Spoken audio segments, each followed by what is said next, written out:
Hello, I'm Kathleen Moore, Director of School Facilities for the California Department of Education and the 2014 President of the National Council on School Facilities. In this presentation, I will describe why school facilities matter, what an educational facilities master plan is, and how it is developed. First, why do school facilities matter? There's a growing body of research that shows that there is a relationship between the condition of school facilities and the academic performance of students. Research also indicates that teachers are more likely to stay at their school and to stay in teaching altogether when they are in schools where there is good daylight and indoor air quality and adequate space for teaching and other instructional activities. Researchers have found that poor facilities are strongly associated with student truancy and higher rates of suspensions. Studies have documented the importance of school facilities as centers of community. What is an educational facilities master plan? It is your district's roadmap for responsible stewardship of your buildings and grounds. It maps a course from your current facilities conditions to your desired facilities conditions. It describes how this can be done over a defined period of time for an estimated budget. A master plan document will be unique to every school district and will answer important questions. For example, how will your districts provide safe and healthy school buildings? Does your district have enough quality space for its students today and into the future? How will your facilities support standards-based instruction? How will your district's facilities support technology, such as high-speed internet access? What will your district do to reduce spending on utilities and make your facilities economical to operate? And how will your district afford to build new schools and adequately maintain existing schools? A facilities master plan helps answer these questions and many more. What goes into an educational facilities master plan document? The document will contain 4 major sections.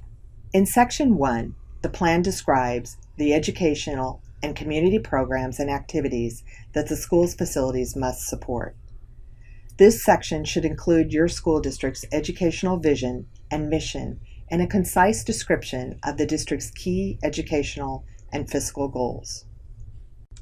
In Section 2, the school district provides extensive background data and information on facilities. Included in this section are assessment of facilities condition, design, capacity, and utilization, as well as the cost to maintain and operate each facility. Sound data and information are critical since facilities decisions affect schools and neighborhoods for generations. Still, a master plan doesn't need to be overly complex. It should be in a format that is easy to understand. Technical tables, charts, and maps need to supplement the plan, but they are not the plan. Section 3 includes background on the conditions that affect public school facilities. This includes population, enrollment, transportation, and land use information and data. Particularly important are enrollment projections so that your district knows it will have enough space in the right places. Section 4 is the heart of the document. It contains the plan recommendations and should begin with the district's guiding principles, core values, and standards. Master plan recommendations generally fall into 3 categories: facilities projects that affect the design and condition of school buildings and grounds, real estate projects that impact the use of school land and buildings, and policies that affect the enrollment and attendance patterns for families and children. Finally, how is an educational facilities master plan developed? Your school's governing board needs to officially decide to initiate a facilities master plan process. There are 5 basic steps in the planning process: prepare to plan, research conditions, engage stakeholders, strategize to find consensus, and decide on the recommendations. Step 1. You prepared a plan. Master planning should be treated as a project with its own plan, budget, and schedule. An important part of preparing to plan is making sure that the right people are engaged in the planning process. The school district assigns a high-level official to lead the project. Representative citizens should be appointed to an advisory committee, and qualified technical and communication staff from the district or hired by the district need to be assigned to work on the plan.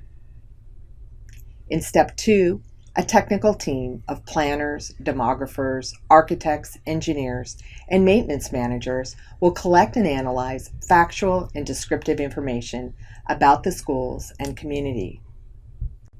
This ensures informed participants in the process and that decisions are based on facts and data, not good guesses or pure politics. Step 3 involves an extensive public engagement process with the advisory committee, parents, school staff, students, public officials, and community members.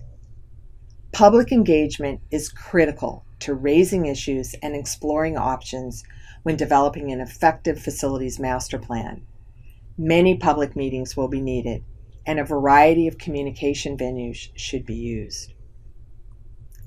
In Step 4, the technical team and advisory committee will compile the research and develop options that support your district's educational vision and responds to real-world constraints. These options should be presented at community meetings where there are opportunities for dialogue and input. In Step 5, official decisions need to be made on the recommendations of the Educational Facilities Master Plan. The plan and its supporting documentation should be easily available to the public. The school district governing board should hold a public hearing on the proposed master plan. Finally, the school board adopts the master plan and it is published. Without an educational facilities master plan, school districts react to changes in enrollment, educational priorities, and building conditions. You don't have the chance to be strategic with the community's tax dollars. Everything can become a crisis. But with an educational facilities master plan, a community can progress toward long-term, sustainable outcomes, even with budget challenges and changes in school district leadership and governance. Examples of district master plans can be found at the Educational Facilities Clearinghouse. Thank you for joining us today.